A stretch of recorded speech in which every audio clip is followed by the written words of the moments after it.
jueves tuve que viajar de urgencia a Yacuiba y olvidé llevar la máquina y allá se armó un problema, ya no pude conseguir.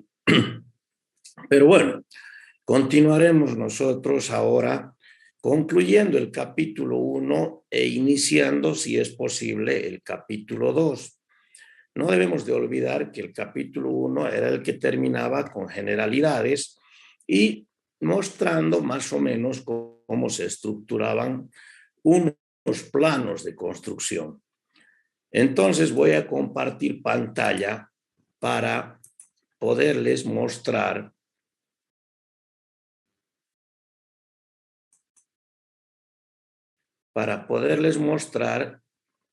exactamente lo que está ahora estaba armando nuestro curso. Y por supuesto, todo lo de aquí arriba todavía está vacío. Lo único que he puesto ha sido el contenido oficial que está en el documento del rediseño curricular y el contenido del Tariquía. Si nosotros pinchamos ahí en el contenido del Tariquía, pues resulta que vamos a abrir el documento que estamos realizando el seguimiento. Y fíjense ustedes donde estoy manchando, ya aparece planos constructivos, especificaciones técnicas y constructivas. Sobre esto vamos a hablar hoy día y vamos a tratar de ingresar a lo que significa las solicitaciones que están ocurriendo en los puentes. Si nosotros vamos, todo lo demás está todavía vacío, vamos a la parte del apoyo bibliográfico, ahí ya hemos podido meter varias libritos. El quinta edición, el que se los mostraba yo en la tapa, pues no lo tengo en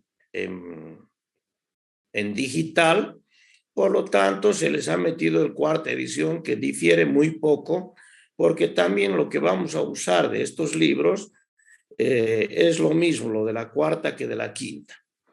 Inicialmente, la normativa AASHTO-LRFD es la normativa de puentes. Posteriormente hemos visto ya la configuración del manual de la ABC, del manual de diseño de puentes del Instituto de Transportes del Perú, la norma ACI, que al final de cuentas es una norma que sirve de sustento para todas las estructuras de hormigón, aunque no es fundamental en esta materia, también la vuelvo a incluir, el libro de don Hugo Belmonte González y estos dos libros que están en inglés que son muy buenos, tanto el Petros Santacos como el Narendra Tali. Estos dos libros son muy buenos, muy completos, aunque existe otro libro de Narendra Tali que tiene mayor detalle. Y finalmente lo que les quiero mostrar hoy día, un puente que está hecho en el municipio de Cochabamba y que está sobre un río que se llama el río Mailanco.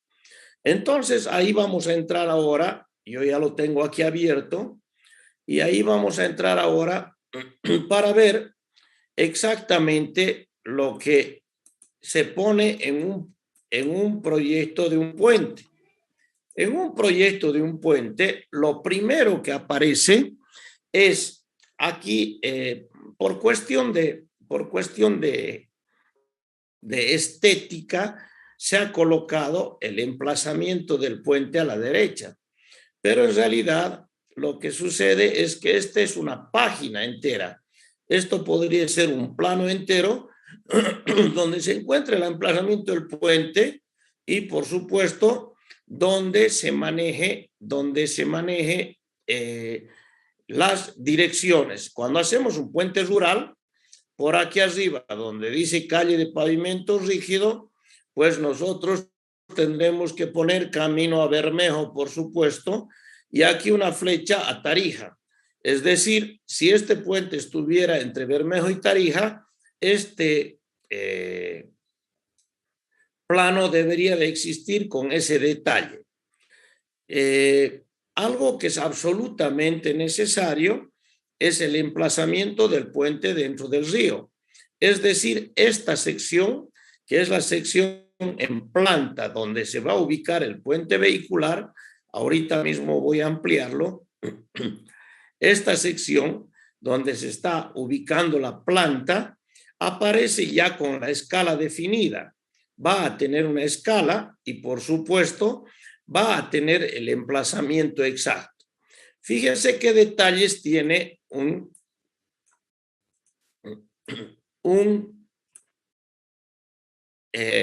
una vista en planta de un puente.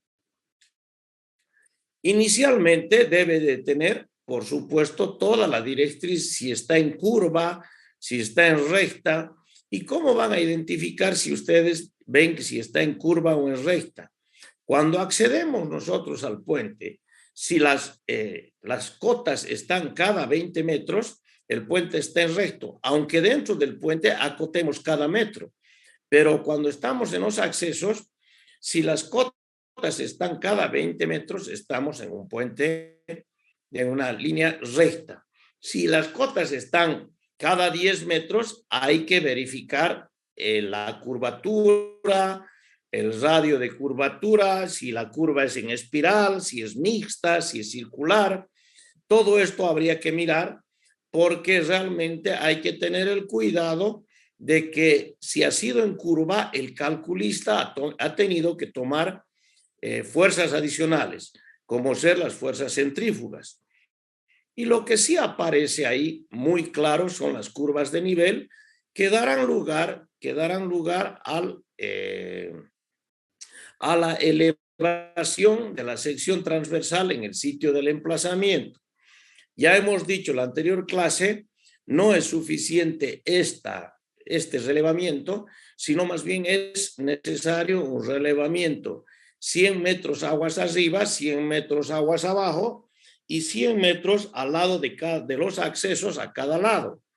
Entonces sí vamos a tener nosotros un plano de planta completamente definido.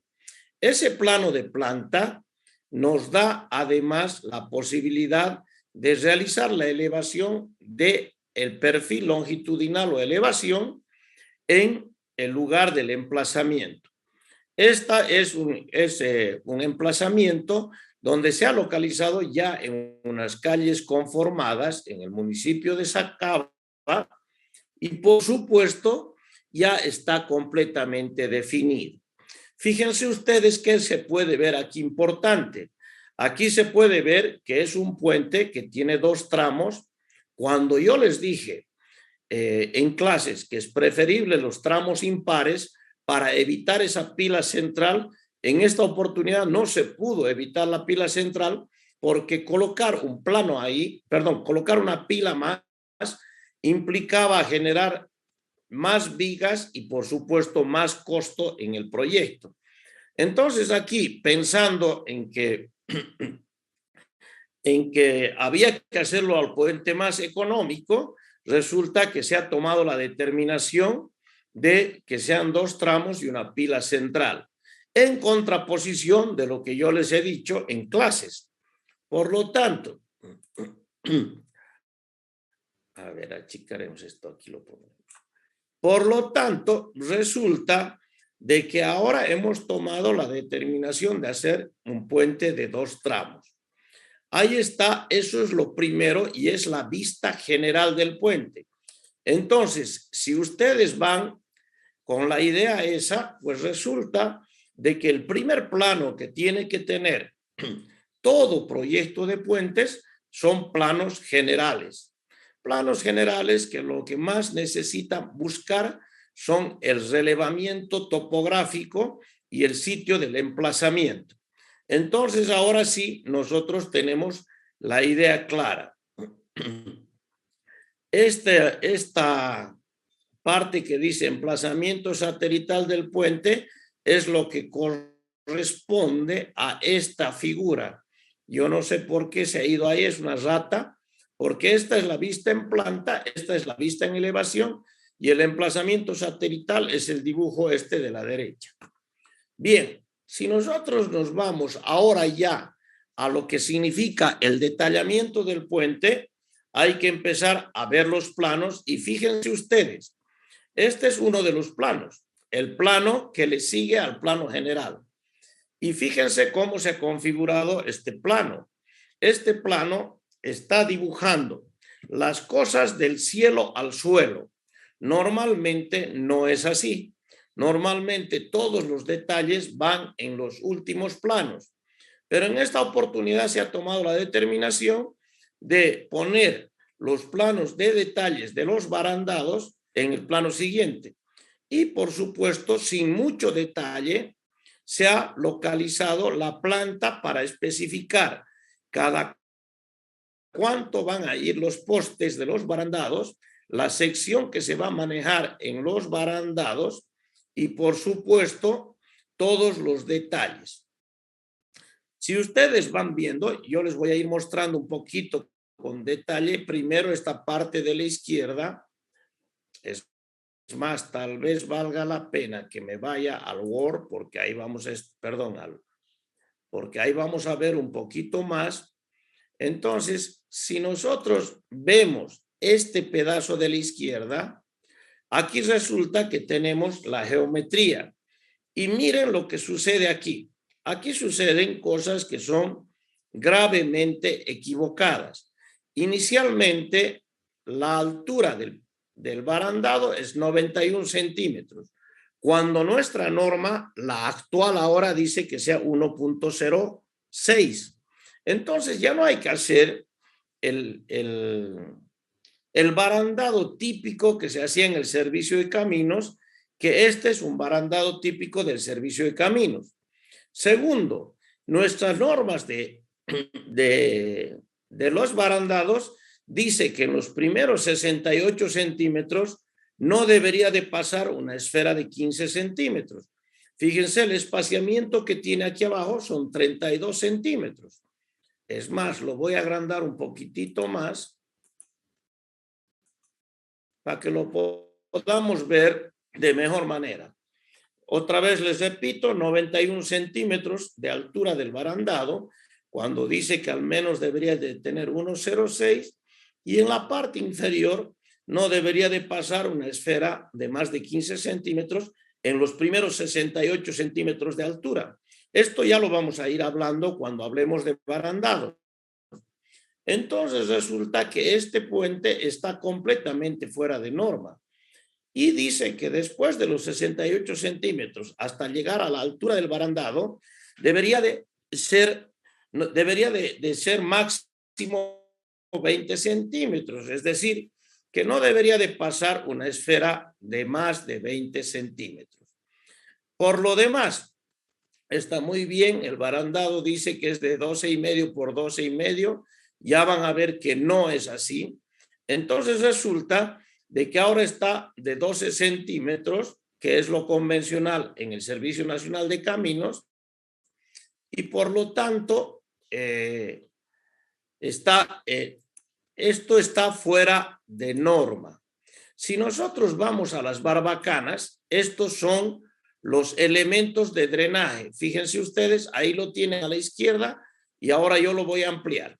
Entonces es un tubo de 4 pulgadas, eso no hay mucho para calcular, y se dispone entre 3 y 4 metros. Ustedes cualquier medida que puedan tener entre 3 y 4 metros no va a ser observado y no es necesario calcular. Tubos de cloruro de polivinilo y que se colocan entre 3 y 4 metros. La altura que ha tenido es una altura convencional. Aquí se encuentra, en esta parte que se ha cortado, se encuentra la plataforma, el tablero, y además invade un poco del bordillo. ¿Para qué? Para que el agua cuando choque en el tubo y no le haga daño a la vereda. Y fíjense ustedes muy bien, aquí a 30 grados se corta el tubo para promover que el gotero gotee por el lado de afuera y no por el lado de adentro. Si nosotros vamos a ver eso está aquí dibujado y ya se puede ver cómo ha invadido un poco el bordillo y cómo la mitad del tubo es la que se encuentra dentro del tablero. Esto es lo que digo que se coloca cada 3 o 4 metros. El armado de la acera y el bordillo. Aquí es muy importante. Fíjense ustedes, este elemento que parece una viga, aquí, donde aparece la acotación de 6 fierros de 20, este pedazo que es la protuberancia que eleva el tablero a la vereda, que genera la gradita del tablero a la vereda, este pedazo se llama bordillo. Entonces, si nosotros vemos el bordillo,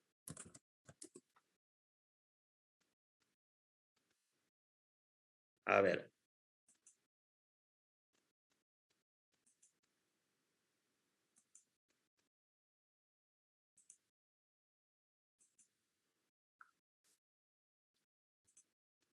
eso que he marcado con negro, eso es el bordillo.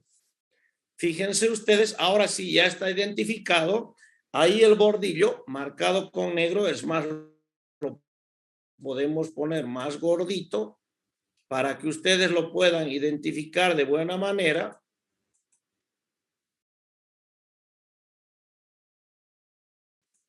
Eso que está marcado con negro es el bordillo y el bordillo tiene que ser calculado para varias cosas. Inicialmente, para que puedas recibir un choque del vehículo lateralmente en este lugar, en la parte del coronamiento del bordillo. Ese es el bordillo, ¿correcto? Y esta es la vereda.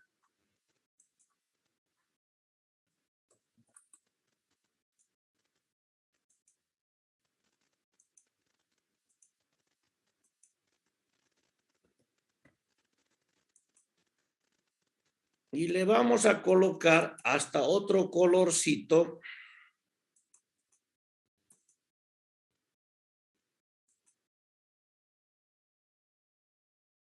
Y esa es la vereda. Entonces, fíjense ustedes que la zona de la vereda no es solamente la parte del voladizo.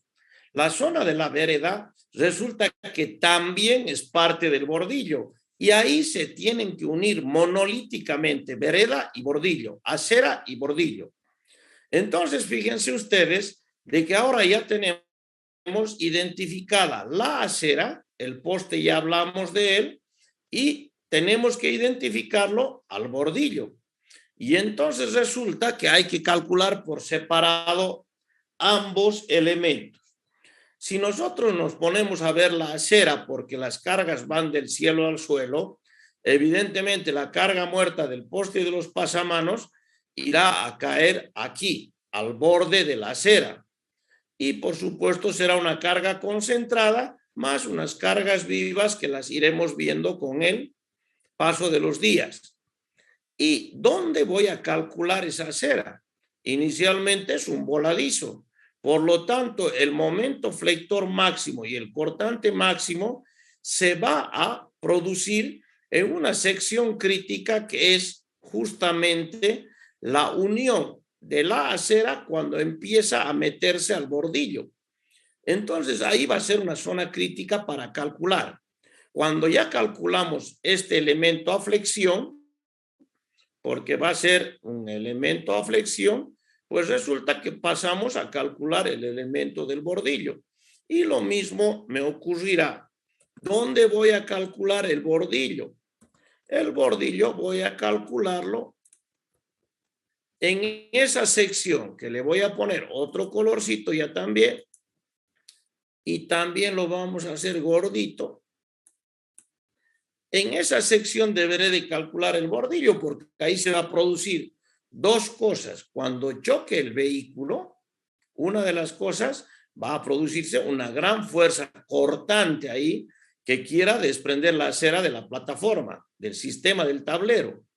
Y además va a ocurrir que en esta zona donde está el cursor va a haber una tal tracción ocasionada por quién? Por la vereda y también por el bordillo. Entonces, normalmente, ahí donde está el cursor,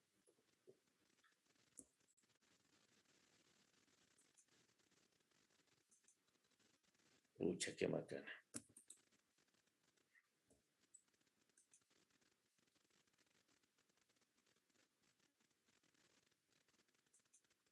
Ahí donde está el redondito sería una zona crítica. La zona crítica que está sometida a flexión. Si nosotros ponemos a analizar que en este lugar hay un momento flector, evidentemente en este otro lugar habrá otro momento flector. Y este momento flector de aquí será mucho mayor. Pero entonces, ¿por qué tengo que calcular aquí, a la borde de la vereda y al borde del bordillo también? Porque la sección transversal es diferente. Fíjense ustedes, aquí la altura de la vereda tendrá 15 centímetros y aquí la anchura del bordillo deberá tener 25. Entonces resulta que cuando calculamos al momento flector en esta zona, el momento flector es mayor, pero de repente el requerimiento de armadura sea menor porque la sección es más generosa. Entonces es necesario calcular ahí, donde está el cursor ahora, y aquí, donde está el cursor ahora, y colocar la mayor armadura que salga de los dos lados. Entonces, si ustedes ahora caen en cuenta cómo está la armadura, pues es un solo fierro que sigue lo que estoy haciendo con el cursor y que sirve para la flexión en la vereda y la flexión en el bordillo. Y será el que requiere mayor cantidad de armadura. Por eso es que aquí ya se ha acotado 267 fierros de 16 cada 15 centímetros. No es necesario colocar el 267. Cuando uno hace un plano, con que coloque fierro de 16 cada 15 ya es suficiente. Pero cuando vaya a hacer los cómputos métricos, evidentemente van a salir 267. ¿Correcto? Fíjense de incongruente que es esto, porque aquí de este otro lado dice fierro de 12 cada 10, pero no dice cuántos. Y esos numeritos que aparecen en redondito es la posición que va a aparecer en la planilla de fierros, ¿correcto? Entonces, dicho esto, ya tenemos claramente qué es lo que a mí me interesa, saber qué es el bordillo, qué es la vereda. Yo borraré esto nuevamente, que esto solamente ha sido una basura para explicarme. Ya sé cuál es la parte del bordillo, cuál es la parte de la acera y qué cosas debo de tomar en cuidado. Son armaduras que existen en las dos direcciones, en ambos elementos. Y los numeritos que son las posiciones. Cuando yo ya voy a ver el armado de los postes, pues evidentemente el poste no tiene que ver nada con lo que significa el pasamanos, por lo tanto es una armadura continua, los postes irán cada 2 o 3 metros, normalmente yo coloco cada 2 metros o un poco menos, y por supuesto ahí sí es necesario colocar 2 fierros de 12 cada 15. ¿Por qué? Porque el uno estará por delante del otro y se quedan ocultando. Entonces eso es así. Y en el caso de los estribos hay que poner fierros de 6 cada cuánto. Aquí está mal especificado con lo del fierro de 6. Los estribos se debería de poner de 6 cada 15 centímetros y a los que entren. Entonces, existen cosas que se están observando. Y esta es la parte superior, la vista superior, fíjense dónde está. Aquí está la vista del corte AA hacia abajo y ahí se está viendo el corte AA hacia abajo, donde vemos que el poste en la zona inferior tiene 20 por 20 centímetros y por supuesto 4 fierros de 12, que es lo que habíamos puesto allá. Sin embargo, en la posición 2 ya no dice 4 fierros de 6, sino dice estribos de 6 milímetros. Y normalmente los estribos de 6 milímetros, como lo vamos a ir viendo cuando calculemos el poste, van a estar más estrechos. Bien, ¿qué más aparece en este plano? En este plano, fuera de lo que significa el barandado con ese detalle, resulta que aparece el plano en planta. Y el plano en planta ahora sí ya tiene dimensiones. Fíjense, vamos a ver cuánto es la distancia que hay entre barbacanas. Y ustedes, barbacanas eran los drenajes, van a ver que hay los 4 metros que les había mencionado. Si nosotros vamos a ver cada cuánto estaban los postes, pues aquí atrás, aquí abajo están acotados los postes y fíjense, cada 2 metros, como les había mencionado. Estas aproximadamente son medidas estándar para que salgan barandados estándar en todo Bolivia. Lo mismo ocurre en cada país para que más o menos los puentes estén estandarizados para el efecto del mantenimiento, del control de vialidad, de todo lo que significa el Servicio Nacional de Caminos aquí o la Administradora Boliviana de Carreteras. Entonces, se ha roto un barandado, no sé, en el kilómetro 80.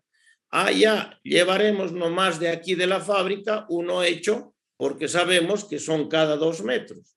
Entonces, eso facilita el poder uniformizar, facilita el emplazamiento de todos los, el mantenimiento de todos los puentes.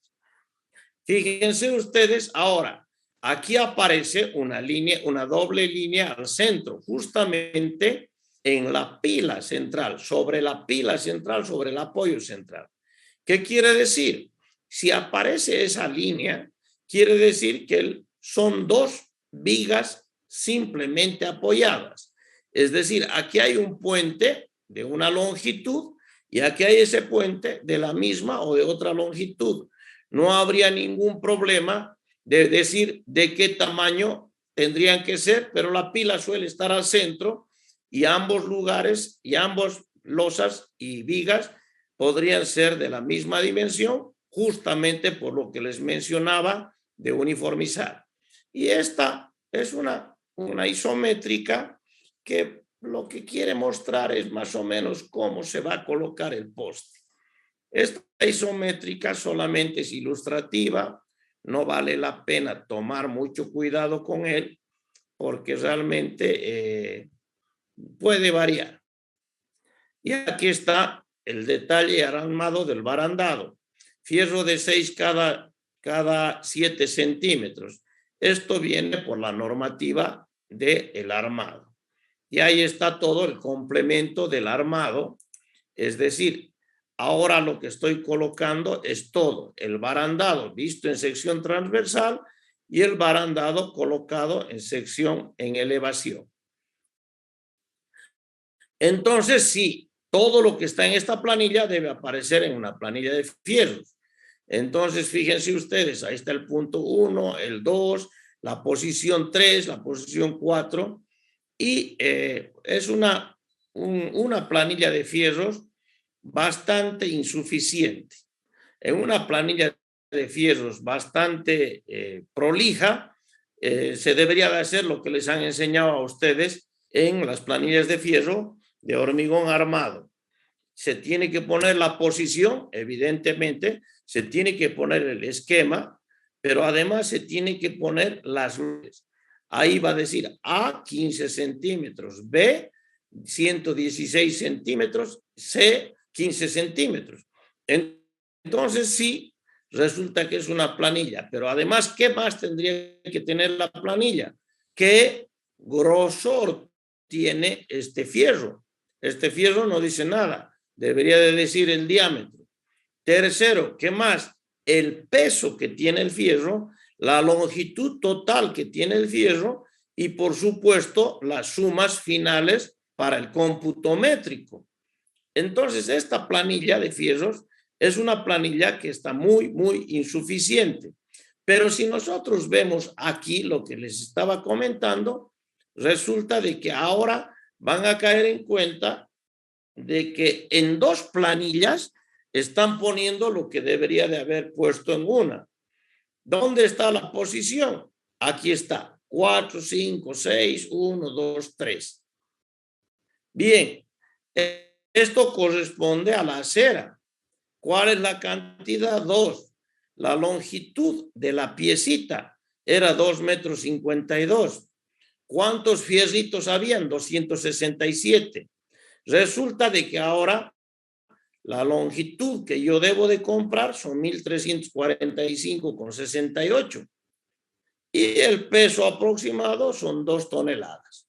Entonces resulta que yo ya completo que para hacer las veredas resulta que necesito 4 toneladas de acero. Esto me va a llevar a la construcción. Esto ya tiene que estar en los planos porque cuando yo vaya a presentar la propuesta, yo ya sé que en esto tengo que necesitar, en lo que significa barandas, postes y aceras, tengo que necesitar un poco más de 5 toneladas. Entonces resulta una cosa muy importante. Si yo no he tomado estas planillas y no las he revisado con suficiente detenimiento, he presentado una propuesta mala. Y si he presentado una propuesta mala, pues mala leche, tienes que perder nomás la plata. Entonces resulta de que tienen que tener ustedes el cuidado de que los planos podrían estar equivocados. Si vamos al plano número 3, el plano número 3, ya como les decía, la lógica de este proyecto ha sido ir mostrando los detalles del cielo al suelo. Ya he terminado todo lo que significa postes, aceros, barandado y bordillo. Pues resulta que ahora ya me voy a la parte de lo que viene por debajo, el sistema de tablero. Y otra vez voy a volver a ampliar. Fíjense, ahora ya me voy a olvidar un poquito del poste y pasamanos para mirarlo al tablero. Y en el tablero miro el bordillo, miro el tablero, ¿correcto? Y finalmente miro una cosa que es muy importante, la capa de rodadura. Aquí se ha llamado carpeta de rodadura. Esta es otra mala decisión. La mala decisión es no haber hecho la losa ya inclinada para tener una capa de rodadura ligeramente uniforme. ¿Por qué razón?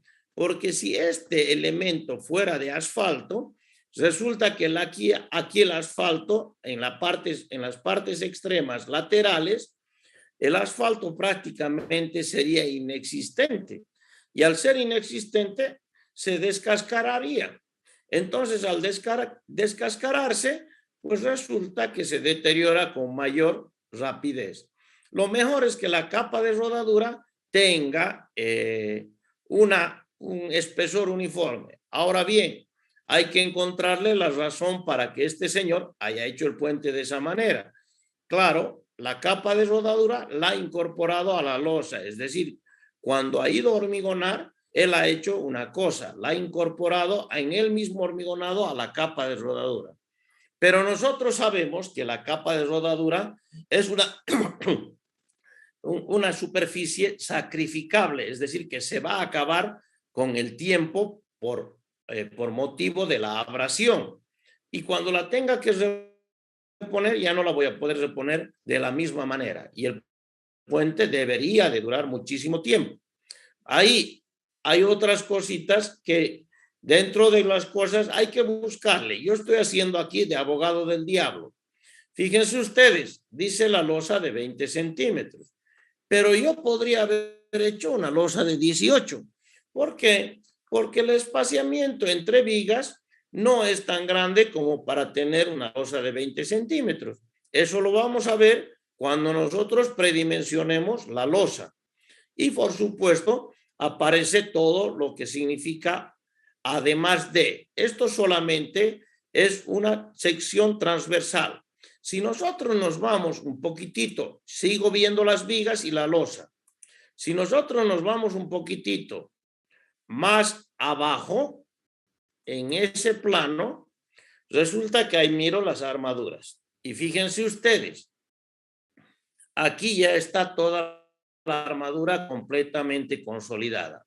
Una de las cosas importantes que se tiene que ver en los puentes resulta que es que tenga 4 capas de armadura. Esta de aquí arriba, celeste, es una capa. Estos puntitos rojos que son transversales, es decir, estos están yendo en el sentido longitudinal del puente, transversales a la sección, es otra capa. Estos puntitos más gordos que están más abajo, es otra capa, la tercera. Y finalmente, la armadura esta que está en celeste es la 4ª capa. Esto es muy importante para usar en los puentes losa. ¿Por qué? Porque el diseño que vamos a ver va a decir claramente este diseño que es simplificado sirve siempre y cuando se usen 4 capas de armadura. Por lo tanto, ahí tienen las 4 capas de la armadura. ¿Correcto? Pero yo voy a seguir. Ahora me voy a ir más abajo y miren ustedes la barbaridad. Miren aquí el dibujo, no especifica cómo va a ser construido.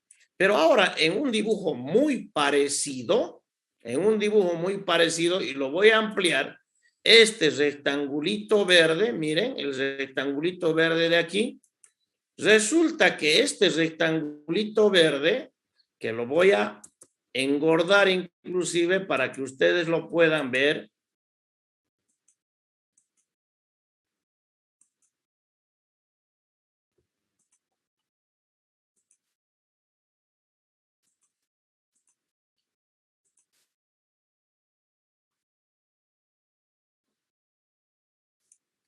ese rectangulito que ahora aparece en negro es una losita prefabricada. El señor ha decidido ahorrarse en encofrado. Entonces existe la posibilidad de ahorrar en encofrado si yo hago una losita prefabricada. Y esa losita prefabricada resulta que tiene su armadura longitudinal y tiene su armadura transversal. Ahora yo me pregunto, si está esa armadura celeste pasando lo que yo hice prefabricado, ¿cómo lo uno? Este es un error garrafal en muchos ingenieros. Es decir, creen que generar la prelosa o la loseta es hacer un dibujito. Y no es así. Esto tiene que tener su consideración lógica. Y nosotros cuando vayamos a diseñar, ustedes me tienen que preguntar, porque de repente hasta yo me olvido, me tienen que decir, ¿y ahora cómo se diseña la loseta, ingeniero? Porque usted me ha dicho a mí de que esto tiene que tener un análisis particularizado. Y bueno, resulta que ahí agarran y ponen la loseta. La loseta es un elemento que tiene esa longitud que surgió de allá, de la parte geométrica, y que tiene un espesor muy pequeñito, miren, 8 centímetros puso este señor. Yo suelo poner hasta 6 centímetros en las losetas. Y por supuesto, esta es la loseta, tiene 30 centímetros por 8 centímetros. Ahora yo les pregunto, ¿cómo ha hecho este señor para pasar este fierro, este fierro a longitudinalmente? ¿O cómo ha hecho este señor para pasarlo este fierro transversalmente? Fíjense ustedes que este es un error garrafal que puede tener el dibujo. Entonces, él tiene que medirme de aquí hasta aquí cuánto es la longitud y de aquí, hasta dónde llega. Si él me dice, llega hasta el centro de la viga, bárbaro, pero que me ponga el largo. Si no, no. Y por supuesto, termina el plano con 2 planillas de fierro separadas, que de cierta forma es una apreciación del calculista. Ya estoy yendo, ahora he visto todo lo que significa la armadura de la losa en elevación y cómo se coloca la armadura de la losa en planta. Aquí está. Fíjense, existe un plano para poner la armadura superior, la parte de arriba de esas 2 capas de armaduras, y existe otro plano para poner la armadura inferior. Entonces, otra vez ahí está lo que significa la armadura que va a ir arriba y la armadura que va a ir abajo. En este caso, estos dos fierros, este celeste y estos puntitos rojos, son la armadura superior y estos puntitos rojos y esta otra raya celeste son la armadura inferior. Y se deberá de detallar. Si nosotros vamos y seguimos viendo ahora el siguiente plano ya está yendo del cielo al suelo a verificar los diafragmas. ¿Qué son los diafragmas? Fíjense aquí, voy a irme al carimbo y el carimbo dice, perdón, aquí está, diafragmas y juntas de dilatación. ¿Correcto? Diafragma, dice, mire, qué barbaridad. Bueno, entonces resulta de que ahora vemos que el diafragma son vigas largas, perdón, vigas altas, son vigas de gran canto. Este es el diafragma, es una viga que tiene la altura que empieza desde la parte inferior. Ya van a ver que no necesariamente tiene que comenzar ahí, en la parte inferior de la losa y termina prácticamente en la parte inferior de la viga.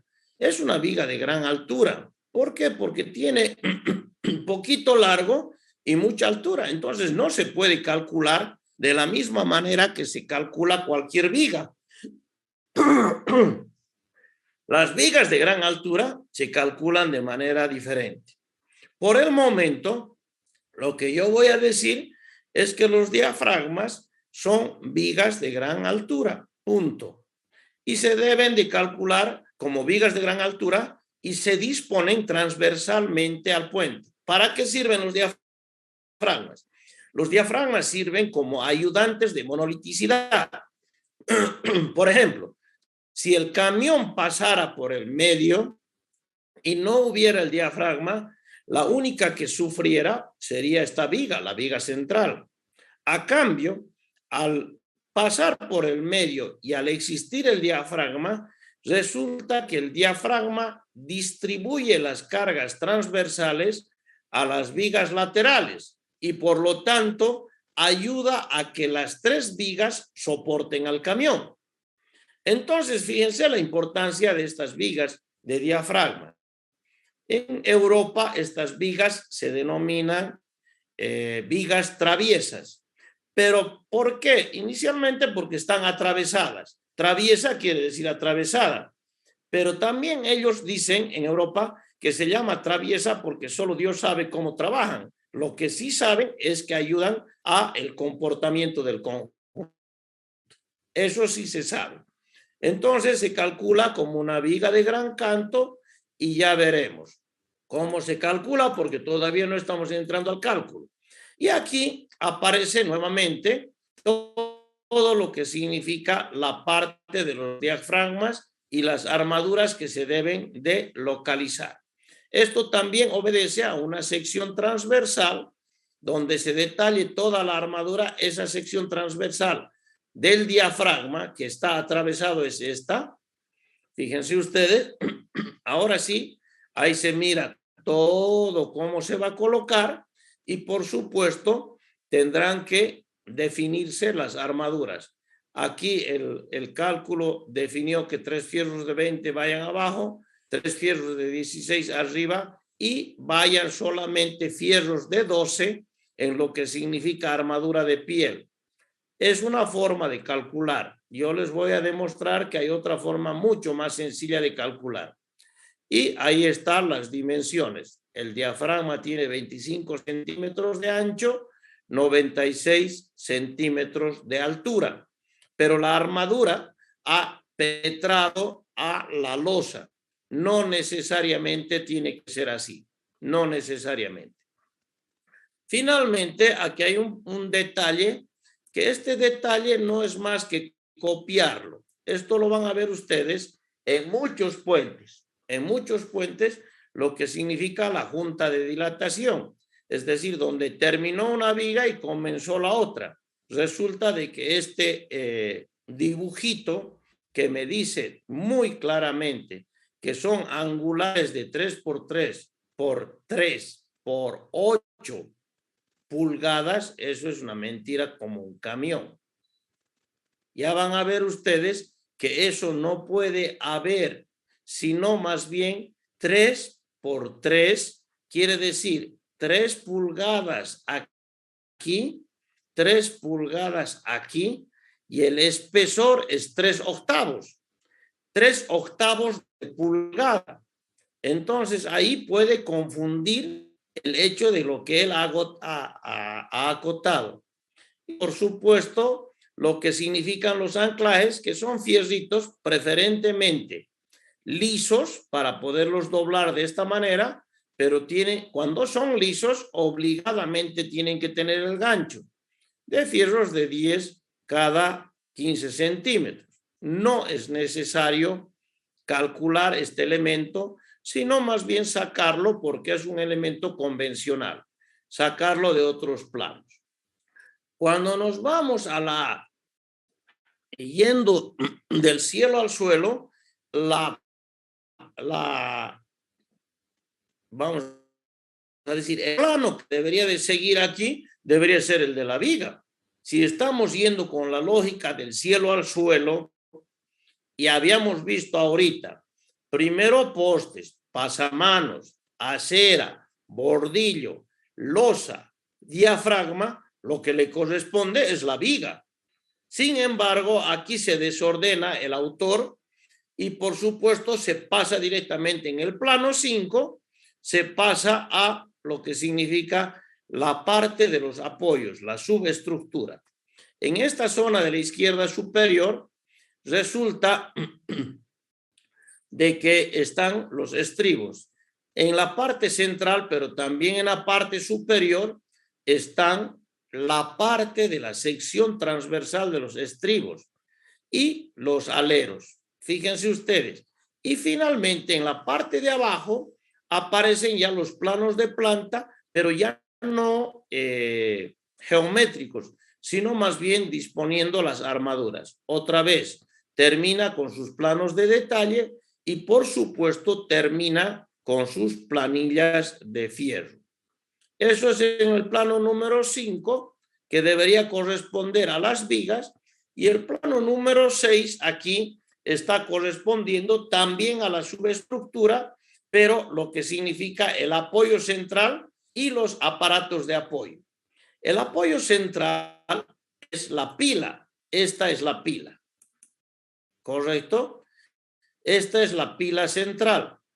Resulta que la pila central tenía su zapatita, tenía su fuste, su elevación y tenía su cabezal. Todo eso tiene que estar acotado. Y vamos a ver, resulta de que aquí tenemos evidentemente el cabezal, la parte superior está completamente acotada y todo. ¿Qué cosa importante puedo sacar yo del cabezal? Primero, hay dos aparatos de apoyo. Estos rojitos son los aparatos de apoyo. Si hay dos aparatos de apoyo, es la primera muestra de que estos son vigas simplemente apoyadas. El apoyo de la izquierda sirve para la viga de la izquierda y el apoyo de la derecha sirve para la viga de la derecha. Entonces resulta que este es un puente de dos tramos de vigas simplemente apoyadas. Pero además también hay que ver toda la armadura que tiene que tener ese aparato de apoyo. Perdón, ese cabezal. ¿Cómo se calcula un cabezal?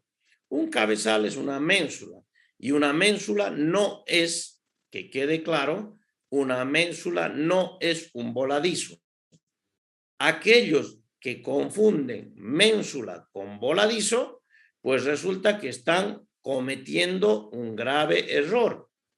Una ménsula evidentemente es un voladizo, pero de gran rigidez que transmite sus fuerzas por cortante. Un voladizo es un elemento también embolado como una ménsula, pero que transmite sus esfuerzos esencialmente por flexión. Entonces aquí hay una cosa muy importante. Las ménsulas trabajan a corte y los voladizos trabajan a flexión, aunque aparentemente parezcan lo mismo. Esto es una ménsula. Y fíjense aquí, ya está, por supuesto, la armadura del cabezal, la armadura de la elevación y la armadura de la zapatita, de la fundación, de la cimentación. No hay necesidad de hacerlo más, pero hay que manejar la geometría. Esa pila es una columna y vamos a ver que no es una columna, sino más bien es una pantalla, es toda una pared. Esta es parecida a las pilas del puente San Martín, sino que aquí está hecha de hormigón armado.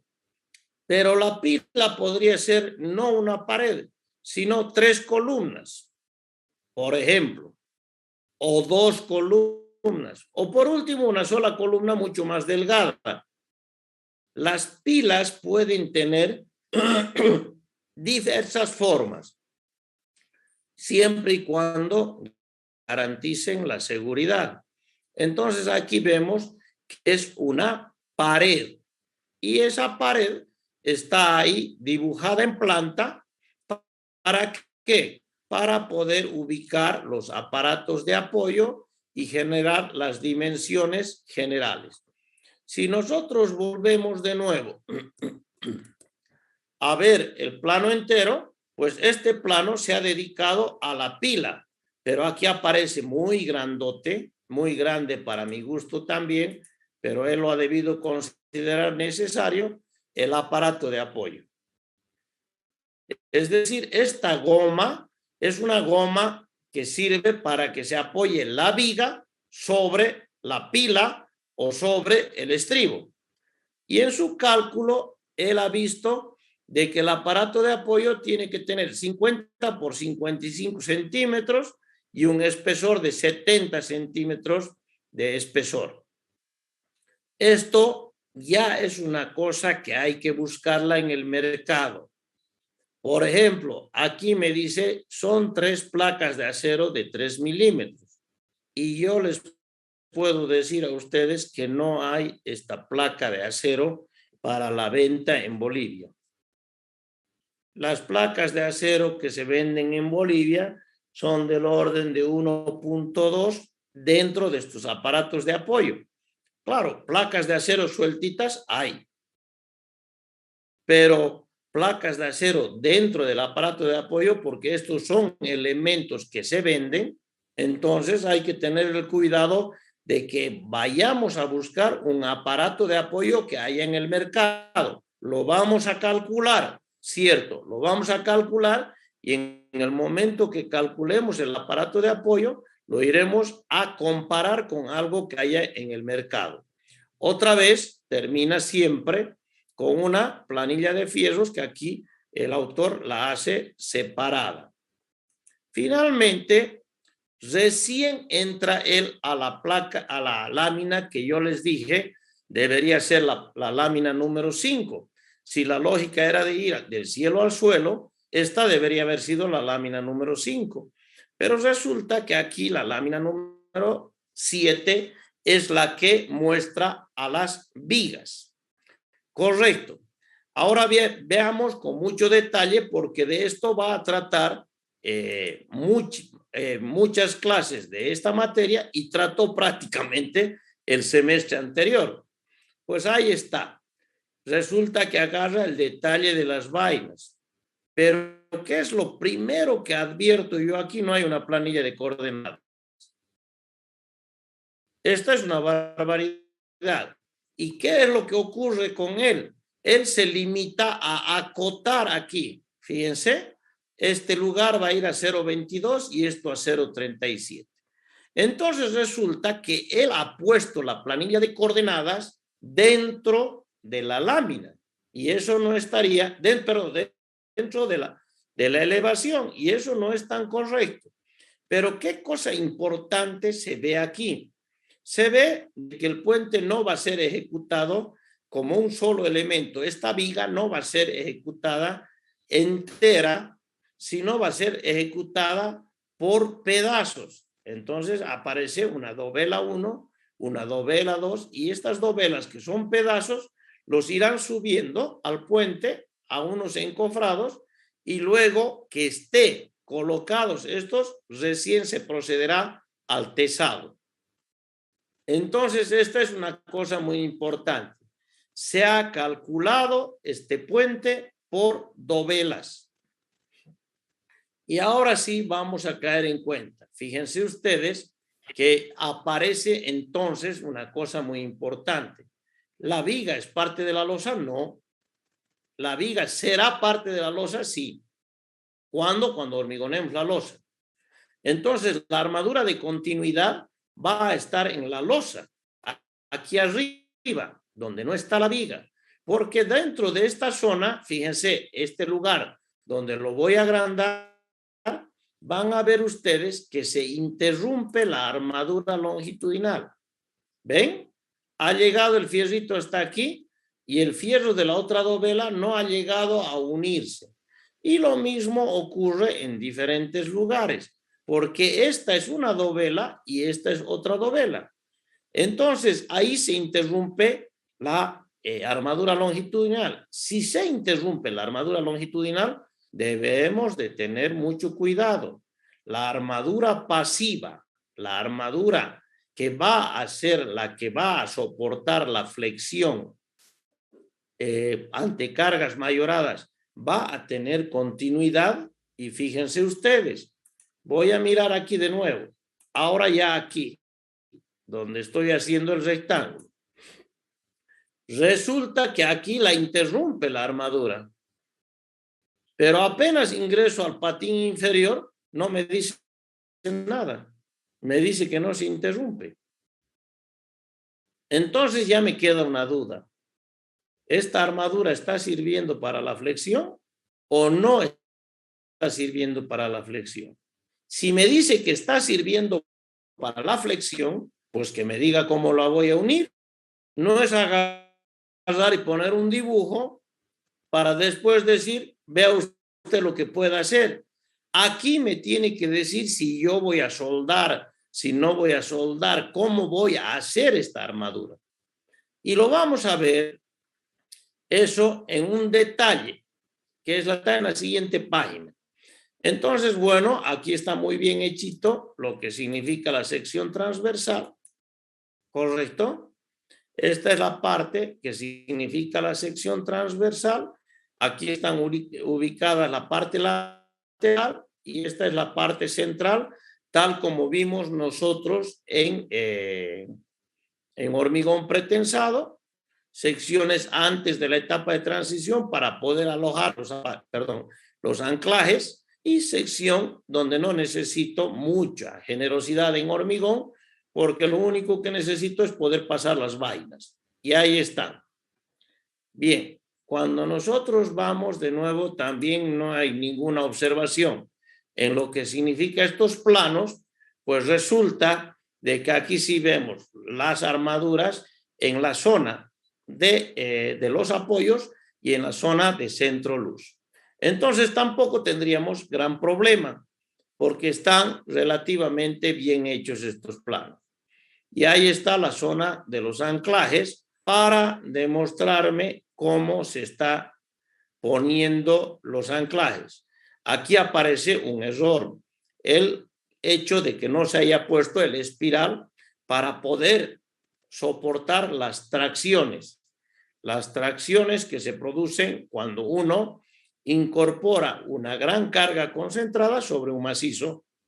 Entonces, otra vez, está todo ahí, la planilla de fierros, correcto, no me acuerdo qué es esto, es la zona en elevación del anclaje y me habla de los torones. Y finalmente me voy al plano número 8 y en el plano número 8 ahí sí aparece lo que son las dovelas. Miren, de esto vamos a hablar mucho. Aquí están las llaves de corte. Este pedacito, cajita que está aquí, es una llave de corte. Muchas veces hacemos la llave de corte en el alma. Él decidió hacer la llave de corte en el ala superior y ni una llave de corte más. ¿Para qué se ponen las llaves de corte? Las llaves de corte se colocan para evitar el desnivelamiento y que se incorporen cada dovela perfectamente, la una frente a la otra. ¿Correcto? Bien, una vez que nosotros tenemos eso, pues ahí están todas las armaduras y no vale la pena ir a estar más especulando más. Lo que sí yo quiero mostrarles, y ahora sí ya no sé dónde.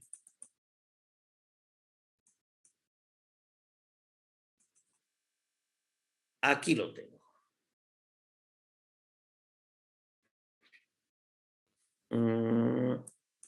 Este es un puente, que se ha hecho más o menos, este se ha hecho aquí en Tarija. Es aquí al final de la circunvalación, cerca del surtidor Sointa.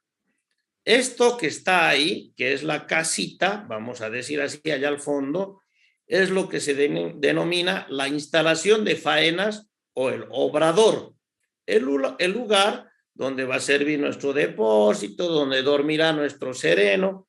Es decir, necesitamos en todos los proyectos tener un presupuesto para realizar la instalación de faenas. Toda esta casita del fondo es la instalación de faenas. Y esto que están viendo ustedes abajo, que es lo importante de la fotografía, es la parte ya de elevación, pero del lugar de los estribos.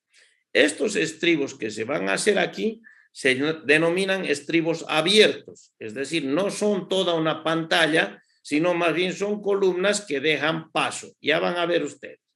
Ese es el primer dibujo. Este dibujo que me está mostrando es las armaduras que yo voy a colocar en las dovelas. Esta es la armadura del patín inferior, por ejemplo. Y por supuesto el fierro que se está manejando ahí. Aquí yo tengo la mesa de doblado del fierro. Esta planchuela que está aquí sirve para que venga el albañil con su grifa. La grifa es un fierro que sirve para doblar, que venga con su grifa y vaya doblando lo que significa estribos, armaduras transversales, etcétera.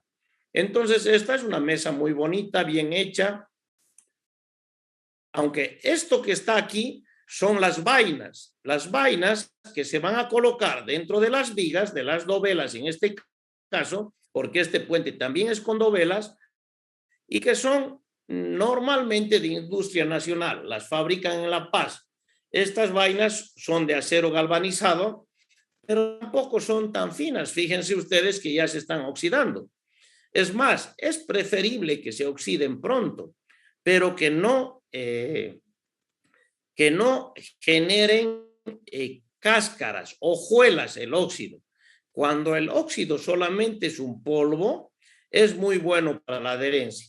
Pero cuando el óxido ya empieza a hacer como hojuelas, entonces resulta que es pésimo para la adherencia. Entonces hay que agarrar un cepillo de acero y sacar todo lo que significa el óxido en hojuelas. Por lo demás, el óxido a veces es beneficioso. Ahí están los pedazos de sobra de las vainas. Lo único que se trataba de ahí es mostrar cómo son. Fíjense que las vainas se van armando. Es vamos a decir, una lata de muchísimos metros que viene en rodillo y que se van enrollando como espirales y se van armando los tubos. Es la forma de armar la vaina. Ahora sí, ya vemos un poco de la viga. Fíjense ustedes que esta viga tiene un pedazo limitado. Esta es una dovela y esta es la parte inferior de la viga. Aquí está la armadura que les mostré perdón, en hormigón pretensado les mostré esto y por supuesto las armaduras que existen en el patín inferior.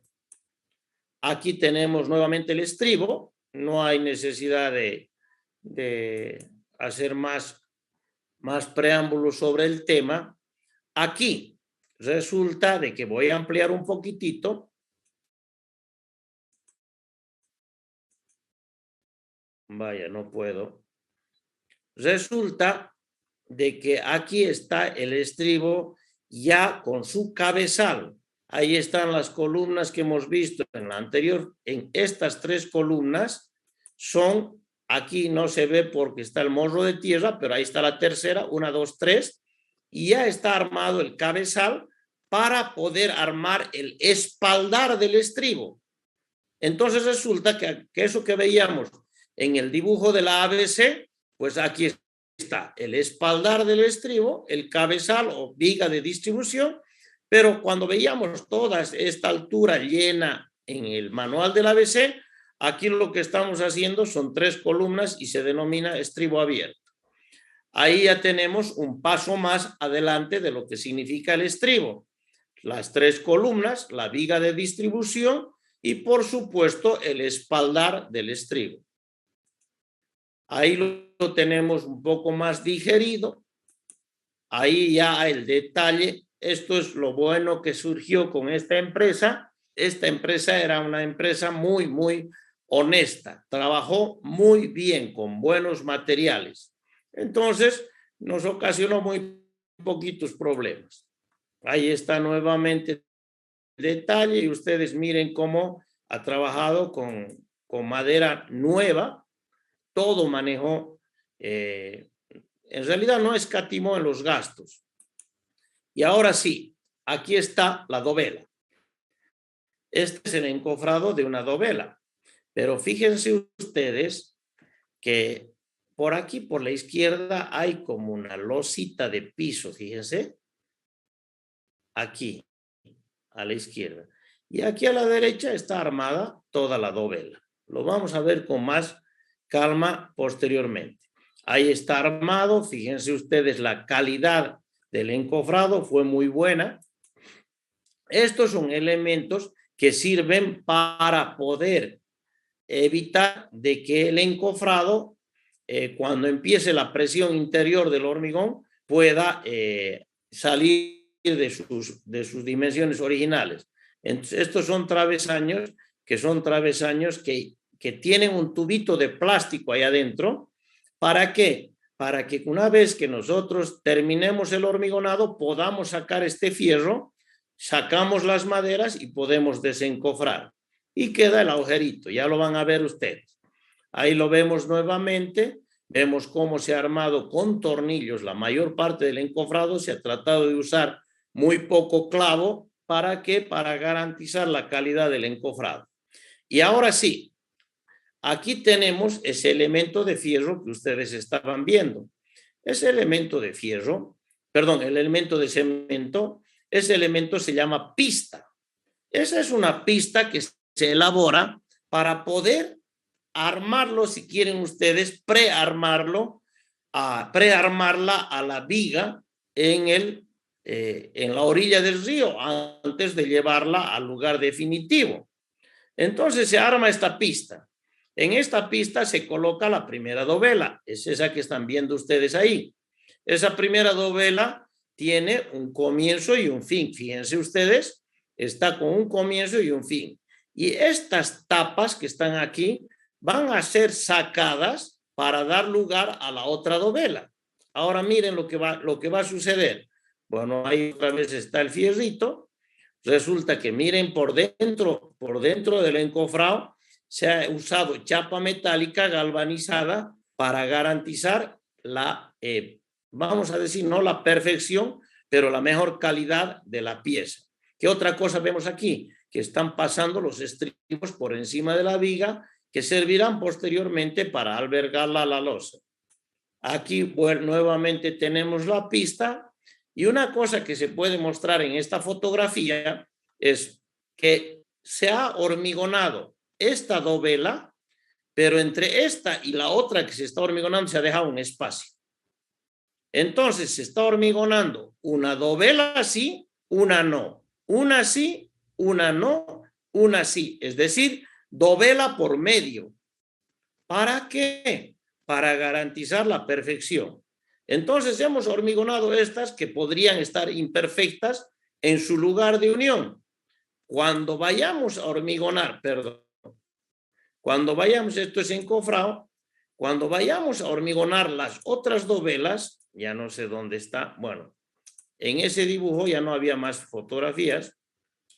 Entonces, ¿qué va a pasar? Voy a sacar el encofrado esto y voy a encofrar la dovela aquí, la que está sobre la pista. Y le voy a poner a la superficie que ha quedado un poco de talco o de grasa. Y esa dovela que ya estaba hormigonada va a servir de encofrado de la dovela que voy a hormigonar recién.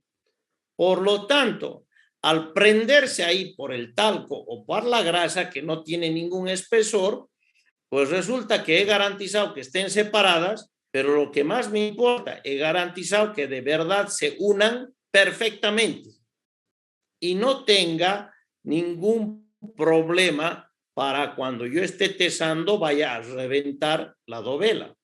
Cuando se apoyan perfectamente, resulta que no hay ningún problema ya para poder tesar, porque si tenemos imperfecciones en estas uniones, se puede ver concentración de tensiones y se rompe. Si vale el ejemplo, cuando ustedes estaban rompiendo probetas, pues resulta que lo primero que hacían era o poner una goma arriba y abajo de la probeta, que esa es la comodidad que se está haciendo ahora, o antes nosotros hacíamos una mezcla con cal que se llamaba capping.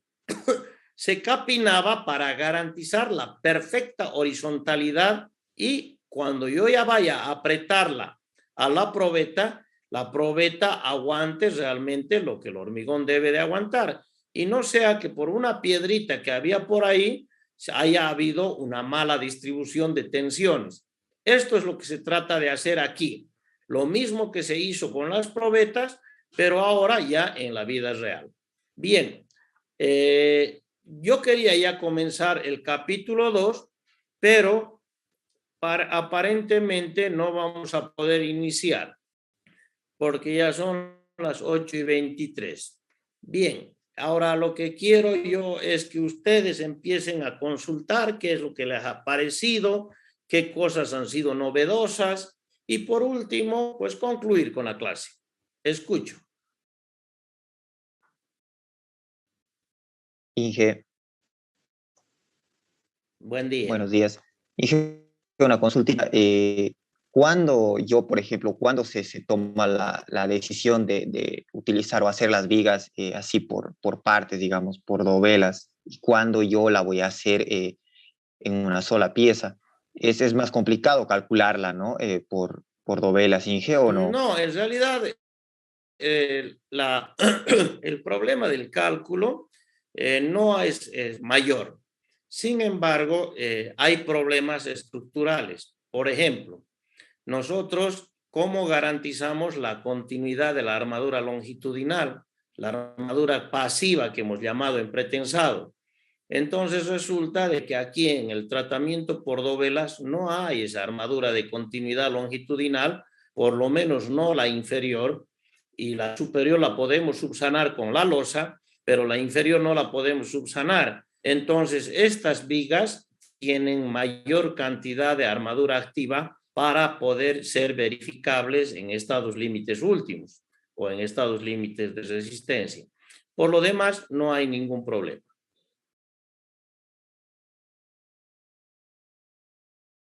¿Alguna otra pregunta? Disculpe, yo tengo una duda acerca de la pila, la que va a ir al medio. Usted ha dicho que va a ser como una pared, ¿no? Como una pared En este central, caso, pero él decidió que sea una pared. en este caso, ¿cómo se hace el armado? Porque primero lo considera como 3 columnas y luego lo unen a las 3 columnas. No, no, no. Se considera como si fuera una pared, es decir, es una viga pared que tiene que calcularse como un muro que distribuye sus cargas uniformemente.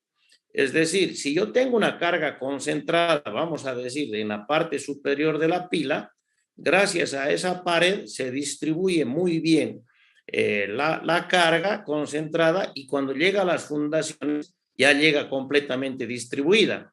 Así como ustedes vieron en suelos el bulbo de Bucinés o el ábaco de Newmark, ¿no ve? Conforme íbamos ganando en profundidad, la viga se iba completando, se iba distribuyendo. Ese mismo criterio también se usa en pretensado en la zona de anclajes. Es decir, meto una fuerza concentrada en la zona del anclaje, pero tengo que tener una zona de transición para que esa carga se distribuya dentro de toda la sección transversal y pueda llegar a la zona central ya completamente distribuida. Entonces, las vigas que son muros se calculan como muros portantes y por lo tanto no hay ningún problema de calcularlo, pero lo vamos a ver, es una cosa muy sencillita, tal vez es una columna, se llaman vigas pared, se llaman columnas pared, pero tal vez sea una sola columna que tiene la habilidad de distribuir las fuerzas, no son 3 columnas.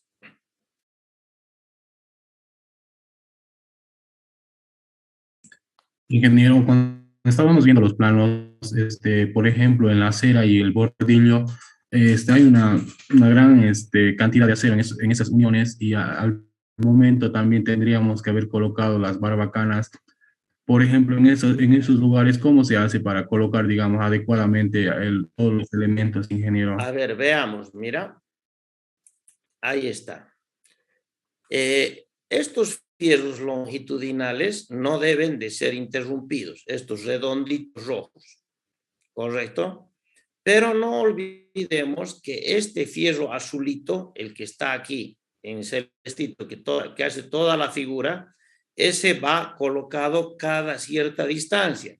Si ustedes se fijan, cada 15 centímetros.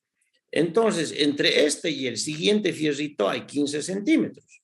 Como hay 15 centímetros, entonces resulta de que yo puedo alojar ahí en ese espacio un tubo de 10 centímetros. 4 pulgadas es un tubo de 10 centímetros.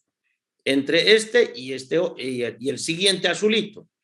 Pero ¿qué pasa con los rojitos? Los rojitos no pueden ser interrumpidos.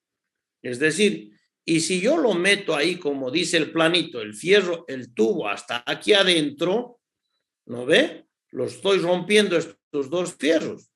Entonces, está mal dibujado el plano. Yo solamente voy a entrar un poquitito al bordillo. Voy a entrar al bordillo, pero no voy a tratar de arriesgar ni la presencia de este fierro que viene cada 15 centímetros, ni la presencia del fierro longitudinal. Entonces entro hasta a pegarlo al fierro longitudinal, pero en el caso de este elemento azul, pues ese ni siquiera va a advertir la presencia de la barbacana.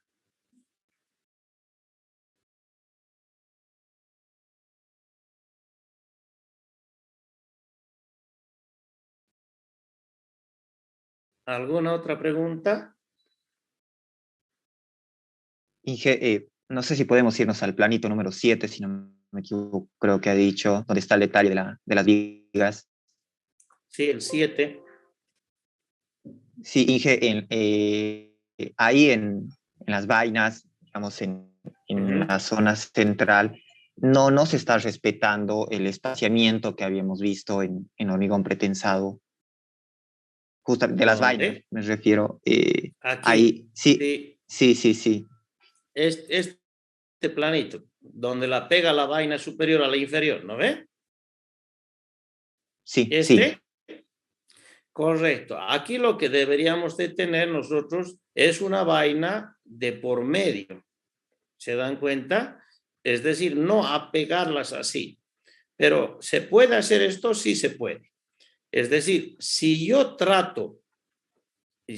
agarro y teso primero los aceros de esta vaina, de esta que está aquí, si yo teso los aceros de esa vaina, entonces resulta de que no me importa que después de que tese esos aceros se aplaste la vaina, ¿correcto? Entonces voy a tener un problema en el lechado. Cuando yo vaya a meter la leche para generar la monoliticidad, la puedo tener a esa vaina aplastada, pero podría hacerlo, es decir, teso esta vaina, introduzco la leche en esta vaina y teso luego la vaina de abajo. Y como esas vainas van a empujar hacia arriba tratando de enderezar el fierro de pretensado, el acero de pretensado, pues ya al tenerla esta completamente rellena, no va a haber ningún problema. Pero eso no es lo conveniente. Lo conveniente es hacer lo que hemos hecho en pretensado, es decir, dejar el espacio para que por el efecto arco esta vaina no la aplaste a esta otra y podamos nosotros introducir la leche sin ninguna dificultad. Este es un error. Se puede hacer, pero no es lo correcto.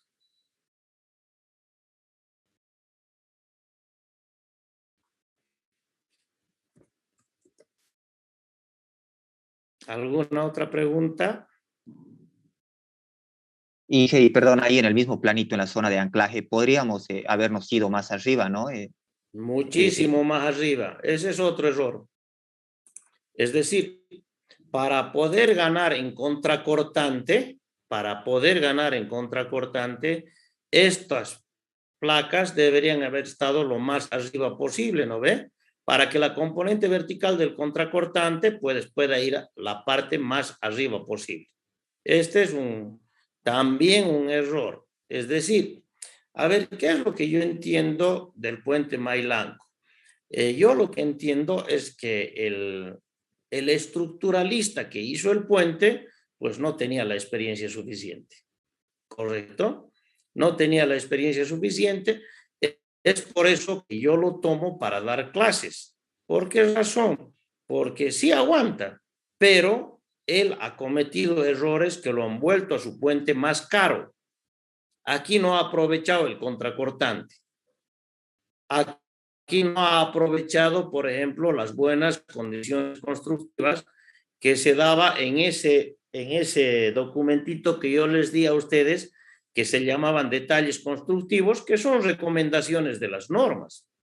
No me las he inventado yo, son recomendaciones. Entonces, si vale la pena, ustedes deben de ser personas que hacen mucho caso a las normas, pero que tampoco las hacen como burros cocheros, es decir, las analizan para tomarlas en cuenta. Este señor no las tomó.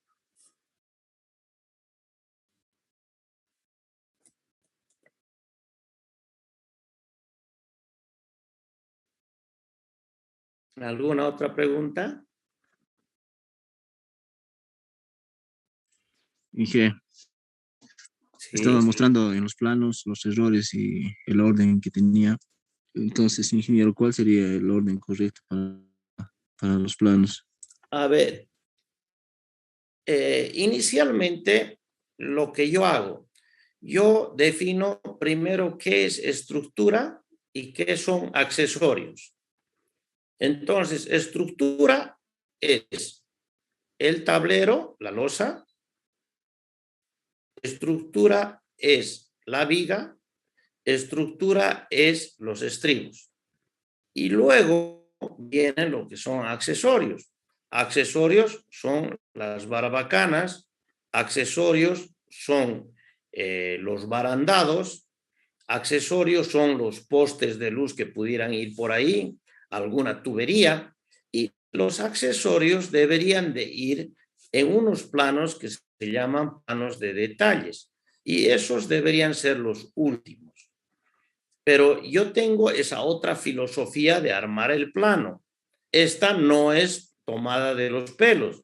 La filosofía que ha tomado este ingeniero ha sido llevar las cargas del cielo al suelo. Donde se equivoca es justamente al empezar con los estribos antes de las vigas. Yo, por ejemplo, a este plano le hubiera llamado el 5, a este. Al plano número 8, le hubiera llamado el 6. ¿Por qué? Porque es el que sigue de las vigas. Al plano número 5, que es el que ya habla de los estribos, le hubiera llamado el 7.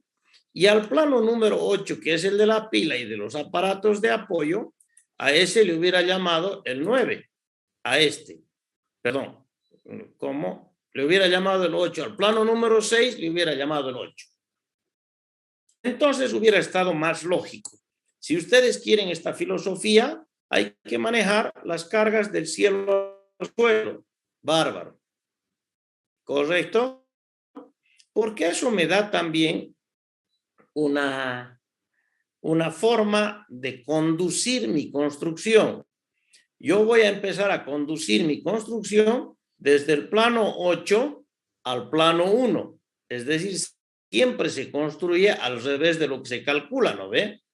Entonces ya tengo yo, buscaré en el plano 8 las fundaciones, las pilas, los estribos, el aparato de apoyo, las vigas, el diafragma, la losa, el bordillo, la acera y los barandados. Entonces estoy yendo del plano 8 hacia el 1 y está muy lógico. Entonces aquí lo único que yo pudiera especular, a mí me gusta este orden también. Y lo único que podría especular es que el plano 5 y 6 deberían haber sido 7 y 8 y el plano 7 y 8 deberían haber sido 5 y 6.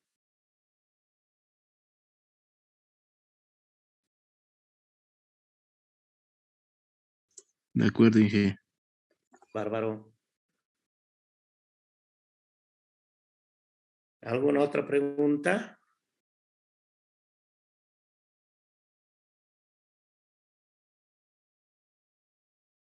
Buenos días, Bien. Inge. A ver. Ingeniero, disculpe una consulta.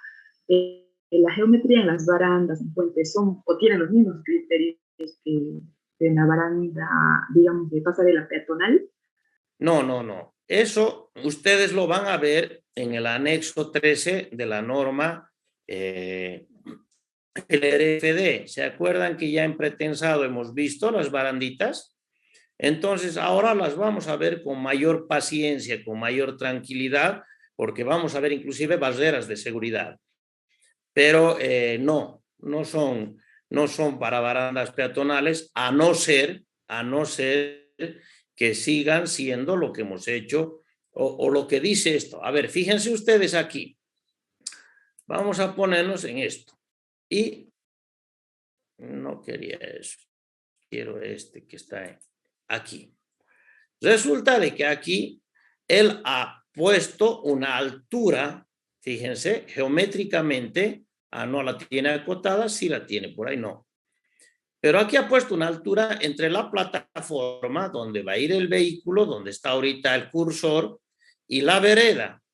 Entonces, cuando ha habido esta altura, si se acuerdan, hace 2 clases atrás, hemos dicho que este pedazo de altura se podría llamar cordón barrera. Es decir, hace de barrera de seguridad, pero además hace de cordón de vereda. Entonces, eso hace de que esta baranda que está aquí sea peatonal, porque la barrera ya está haciendo esta para que no se salga el vehículo del puente. La vereda sería peatonal. Si nosotros hacemos al mismo nivel, pero aquí ponemos una barrera de seguridad, esta baranda sería peatonal. Tampoco tendríamos mucho problema. Pero si hacemos nosotros un pequeño sobresalto, digamos aquí, o ningún sobresalto, esta baranda tendría que ser baranda vehicular. Es decir, la baranda tendría que estar preparada para soportar el choque del vehículo. Si nosotros usamos cordón barrera o usamos barrera de seguridad aquí, la baranda es peatonal. Bueno, pero la parte, digamos, de la altura del barandado, las separaciones, que van hasta los 68,5 centímetros, ¿no? De la parte inferior de 15 centímetros, en la parte superior de 20, eso se mantiene, ¿no ve? Igual. Sí, eso es para puentes, tanto peatonales como para barandas peatonales de puentes vehiculares.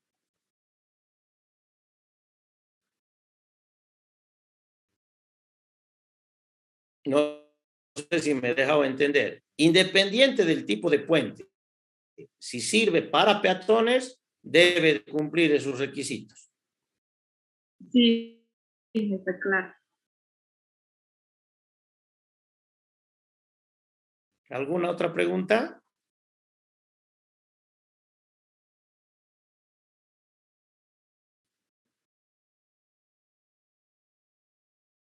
Bien, estos planitos ya se los he colgado, por supuesto, están en PDF y ustedes los van revisando y conforme vayan surgiendo dudas a lo que vayamos haciendo, porque van a haber diferencias de estos planos a lo que vamos a ir haciendo, entonces conforme vayamos viendo las diferencias, ustedes me irán consultando por qué se ha tomado tal o cual determinación.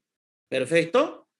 Yo creo que ahora podemos dejar la clase para empezar la próxima clase directamente con el capítulo 2.